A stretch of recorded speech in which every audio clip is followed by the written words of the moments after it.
Little jewels child care এর পরিচালক ও Patiya kindergarten school স্বর্ণপদক মেধাবৃত্তি পরীক্ষা পরিচালনা পরিষদের সভাপতি মোহাম্মদ সেলিমের ব্যবস্থাপনায় প্রথমবারের মতো পটিয়া কিন্ডারগার্টেন স্কুল স্বর্ণপদক মেধাবৃত্তি পরীক্ষা 2024 আব্দুস সোবহান রাহাত আলী উচ্চ বিদ্যালয়, মোচেনা মডেল সরকারি প্রাথমিক বিদ্যালয় এবং আদর্শ উচ্চ বিদ্যালয়ে অনুষ্ঠিত হয়।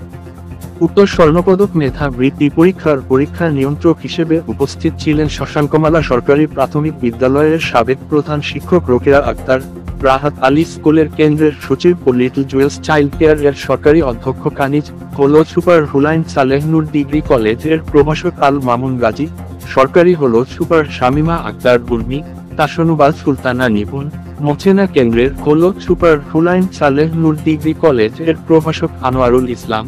সরকারি হলো সুপার নোবেল বার্ড ইন্টারন্যাশনাল স্কুলের প্রধান শিক্ষক রুমা আক্তার, ফোরকানুদ্দিন, আদর্শ স্কুল কেন্দ্রের সচিব ও রাইট অব নলেজ স্কুলের প্রধান শিক্ষক এম জিয়াউল হক, হলো সুপার ও পরিচালক মোহাম্মদ জাহেদুল হক, সরকারি হলো সুপার মারুফা আক্তার হীরা, নাদিয়া আক্তার, শামিমা আক্তার প্রমুখ। মেধাবৃত্তি পরীক্ষা পরিদর্শনে আসেন চট্টগ্রাম উন্নয়ন কর্তৃপক্ষের বোর্ড মেম্বার হাজী নজরুল ইসলাম, শাহ আমিরুজ্জামান মেধাবৃত্তি পরীক্ষা পরিচালনা পরিষদের সভাপতি মোহাম্মদ ফজলুল হক, সাধারণ সম্পাদক Mohammad Didarul Alam, Manasa school and college এর সিনিয়র শিক্ষক রূপক শীল, মুজাফফরাবাদ সরকারি প্রাথমিক বিদ্যালয়ের প্রধান শিক্ষক তপন চৌধুরী সহ আরো অনেকে। ডিসেম্বর মাস আমরা জানি বাচ্চাদের পরীক্ষা শেষ, বছরের পরীক্ষা শেষ পর্যায়ে তারা নানান জায়গায় বেড়াতে ঘুরতে চলে যায়, তাদেরকে আর পড়ার টেবিলে পাওয়া যায় না। আমি এই বৃত্তি আয়োজনের মাধ্যমে বৃত্তি আয়োজনের মধ্যে দিয়ে আমি চাচ্ছি বাচ্চাদেরকে আবার পড়ার টেবিলে এক টেবিল বসানোর জন্য। আমি মনে করি যে এটা অনেক চ্যালেঞ্জিং একটা বিষয়, কারণ 2000 শিক্ষার্থীকে 3টা কেন্দ্রে কন্ট্রোল করা, পরিচালনা করা, এটা আমার মনে হয় ওনার দ্বারাই সম্ভব হয়েছে, সেলিম সাহেবের দ্বারাই সম্ভব হয়েছে। আমরা তো ছিলামই, তো আমি ওনাকে আবারও ধন্যবাদ জানাই এবং যারা আমাদেরকে সহযোগিতা করেছেন, আমাদের পরিচালক এবং পরিদর্শক, আমন্ত্রিত অতিথি এবং এই কমিটিতে যারা ছিলেন, যারা সার্বিক সহযোগিতা করেছেন আমাকে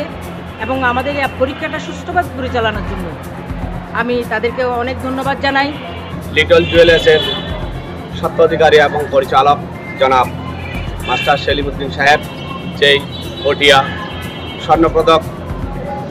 শিক্ষাবৃত্তি চালু করেছেন, এটার জন্য ওনাকে আমি সর্বপ্রথমে ধন্যবাদ এবং মোবারকবাদ জানাচ্ছি। চমৎকার পরিবেশে পটিয়া আদর্শ উচ্চ বিদ্যালয় এবং আব্দুস সোবহান রাহাত আলী উচ্চ বিদ্যালয়ের দুটি কেন্দ্রে প্রায় 2000 শিক্ষার্থী নিয়ে তিনি যেই দুঃসাহস দেখিয়েছেন, আজকে শিক্ষার পরিবেশকে শিশুদেরকে যেই শিক্ষার প্রতি আগ্রহ সৃষ্টি করার জন্য যেই কাজ তিনি শুরু করেছেন, এটা অতুলনীয় এবং খুব চমৎকার।